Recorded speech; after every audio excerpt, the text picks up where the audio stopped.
Hey everybody, welcome back to the Callie and Mike Show. I'm Callie. And I'm Mike. And today we're doing Death of a Unicorn.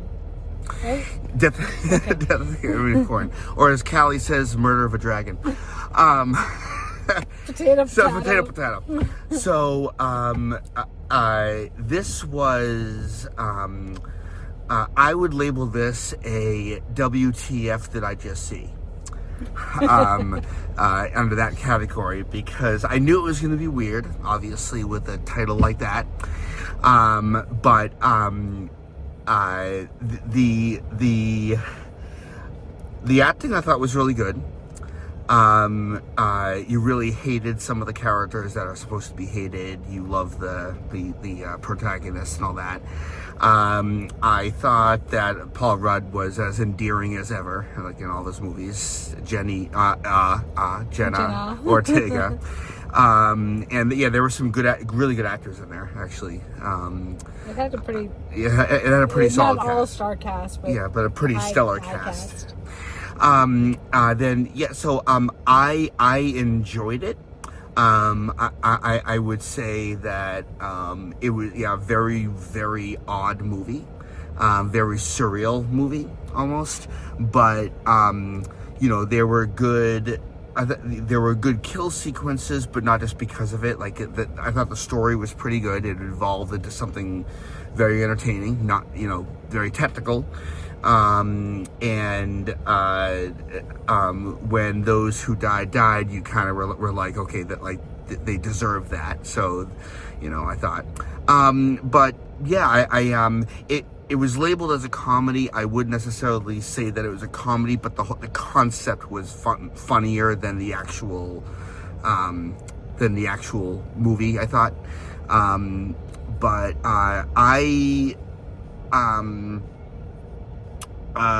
So I would probably give it a 3 out of 4, I would say.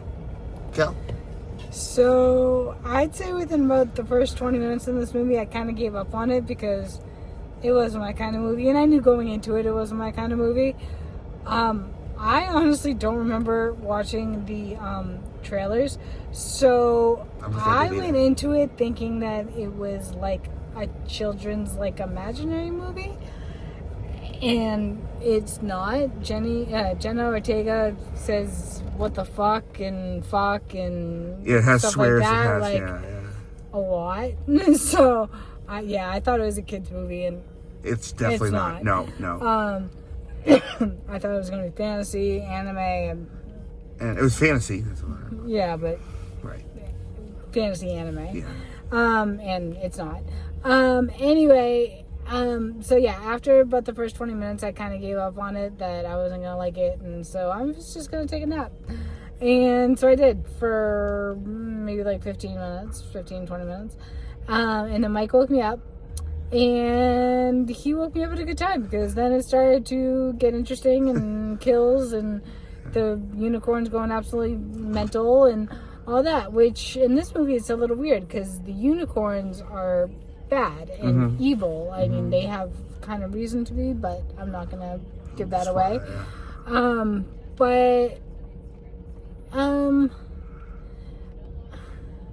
don't know, their son Shep or whatever was he was irritating. Yeah, the actor was wonderful because the character was so annoying.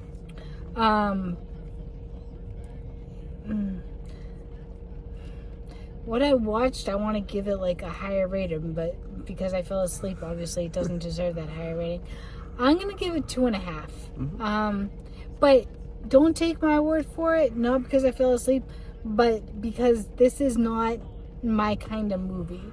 So I can't give it a fair rating because it's not my kind of movie. So that's fine. I just really wanted to see a movie, and I knew that there were 2 movies out that Mike wanted to see, and there wasn't necessarily anything out that I wanted to see, and Mike was very gracious and went to go see Snow White with me last week, so I decided to go see a movie he wanted to go see. Thank you very much. Give and take, Give and take, that's what a relationship is. So yeah, I give it a 3-star. Callie gives it a 2.5. Thank God, not 2 3/4. That would drive me nuts. I was thinking about it, but no. Yeah, whatever. Thank you guys very much for watching, and we have many more coming up. But until then, have a great night. Stay safe out there, and we'll see you at the next one. Bye. Peace.